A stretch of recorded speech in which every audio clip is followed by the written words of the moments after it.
University మంచి భవిష్యత్తు కోసం తెలుగు విద్యార్థులు ఇష్టపడే యూనివర్సిటీ. కాల్ 9059052378 9059052379.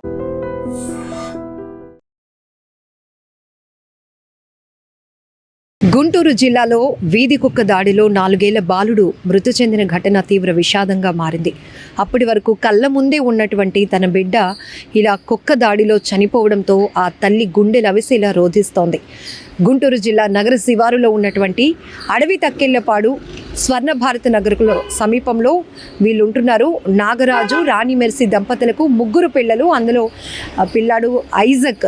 నిన్న వాళ్ళు చర్చ్కి వెళ్ళి తిరిగి వస్తూ ఉండగా అబ్బాయికి టాయిలెట్ చింది. పక్కకు వెళ్ళి టాయిలెట్ ఉంటూ ఉన్న సమయంలో వీధి కుక్క అబ్బాయిని మెడపైన గట్టిగా కొరికి ఈడ్చుకెళ్ళిపోయిన సంఘటన ఇక్కడ చూడొచ్చు. ఎంత బాధాకరమైన ఒక కుక్క 4 ఏళ్ల బాలుడిని మెడ కొరికి పట్టుకొని ఈడ్చుకెళ్ళిపోతూ ఉంటే అక్కడ ఉన్నటువంటి స్థానికులు ఆ కుక్కని వెంబడించే ప్రయత్నం చేసి ఆఖరికి పట్టుకున్నారు.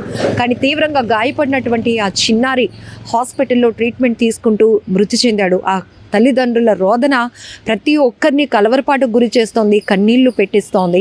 ఇప్పటికీ కూడా స్వర్ణ భారత నగర్లో వీధి కుక్కల దాడులు ఎక్కువ జరుగుతున్నాయి. వాటి యొక్క ప్రభావం ఎక్కువగా ఉంది. మనుషుల్ని రోడ్లపైన నడవనివ్వట్లేదని చాలా కంప్లైంట్స్ ఇచ్చినా పట్టించుకోలేదు. ఈరోజు నా కొడుకుని బలి తీసుకుంది ఒక వీధి కుక్క అంటూ ఆ తల్లి పెడుతున్న రోదన ప్రతి ఒక్కరిని కదిలించేస్తోంది అని చెప్పొచ్చు.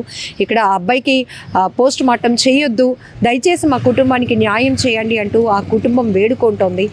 చాలా దారుణమైన ఘటన. ఆ 4 ఏళ్ల పిల్లాడు ఎంతో ముద్దుగా పెంచుకున్నటువంటి ఆ కన్న తల్లిదండ్రులు అసలు ఊహించి కూడా ఉండరు. అదొక ప్రమాదం కూడా కాదు, ఇంకొక హెల్త్ ఇష్యూ కూడా కాదు.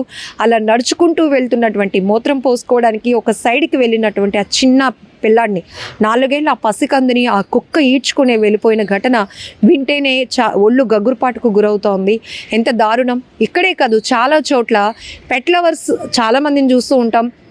అవి మూగజీవాలు, వాటికి హక్కు ఉంటుంది అని చెప్పేసి. కానీ కొన్ని మనం ఏదైతే గ్రామ సింహాలు వీధుల్లో అవి ఎక్కువగా ఉంటూ ఉంటాయని మనం మామూలుగా చెప్పుకుంటూ ఉంటాం. కానీ కొన్ని వీధి కుక్కలు మనుషులపైన ఎంత పైశాచికంగా దాడి చేస్తున్నాయి.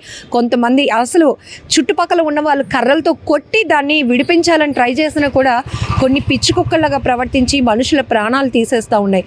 ఇక్కడ గుంటూరు జిల్లాలో కూడా అడవి తక్కెళ్లపాడు ఏదైతే ఆ ప్రాంతం ఉందో ఆ ప్రాంతంలో 4 ఏళ్ల పసికందును ఆ వీధి కుక్క అలా ఈడ్చుకెళ్ళి ప్రాణాలు తీసేసింది. చాలా బాధాకరమైన ఘటన. ఏదైనా కూడా ఆ తల్లిదండ్రులకి మనం ఎంత చెప్పినా కూడా ఆ పసిబిడ్డని మనం తీసుకురాలేం. కానీ ఇలా ఎక్కడైతే నిర్లక్ష్యాల వల్ల మనుషుల ప్రాణాలు పోతున్నాయో దాని మీద ఫోకస్ చేయాల్సిన అవసరం మాత్రం 100% ఉంది. ఎందుకంటే ఇలాంటి దాడులు జరిగినప్పుడు మాత్రమే ప్రతి ఒక్కరిలో చలనం వస్తుంది. కానీ ఎందుకు అంత ఈజీగా తీసుకుంటున్నారు? చాలా చోట్ల అసలు కుక్క కరవటం వల్ల మళ్ళీ కుక్కలాగా అరుస్తున్నటువంటి పిల్లల్ని కూడా హాస్పిటల్స్లో చూస్తున్నాం. వాళ్ళని ట్రీట్మెంట్ తీసుకువెళ్ళిన తర్వాత కుక్క కరవటం వల్ల ఆ బాబు కూడా సేమ్ కుక్కలాగానే అరవటం, ఇలాంటి ప్రమాదాలు. లేకపోతే కొంతమందికి పూర్తిగా ఇంజ్యూర్ అయ్యి కాలు కూడా తీయాల్సిన పరిస్థితులు. ఆ కుక్క తాలూకా విషాలు మనుషులకి ఎక్కిపోతూ ఉండటం వల్ల వాళ్ళ ఆరోగ్యం క్షీణిస్తోంది. కొన్ని చోట్లయితే ఉయ్యాల్లో ఉన్న పసికందుల్ని కూడా వీధి కుక్కలు ఈడ్చుకొని పోతున్నాయి. అక్కడ కొన్ని చోట్లయితే అసలు గుర్తించడానికి కూడా అవకాశం లేకుండా, ఇప్పుడు మనుషులు ఎవరైనా పిల్లల్ని ఎత్తుకెళ్లారు అంటే వాళ్ళ కదలికలు బట్టి మనం కొంత ఐడెంటిఫికేషన్ చేయొచ్చు.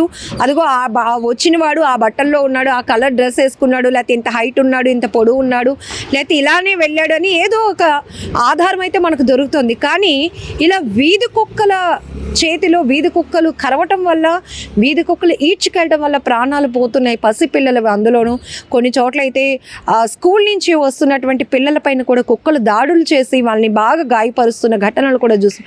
ఆ సమయంలో విడిపించడానికి లేకపోతే చెదరగొట్టడానికి కూడా ఎవరైనా లేకపోతే పూర్తిగా అక్కడికక్కడే ప్రాణాలు పోయిన ఘటనలు కూడా మనం చూసాం.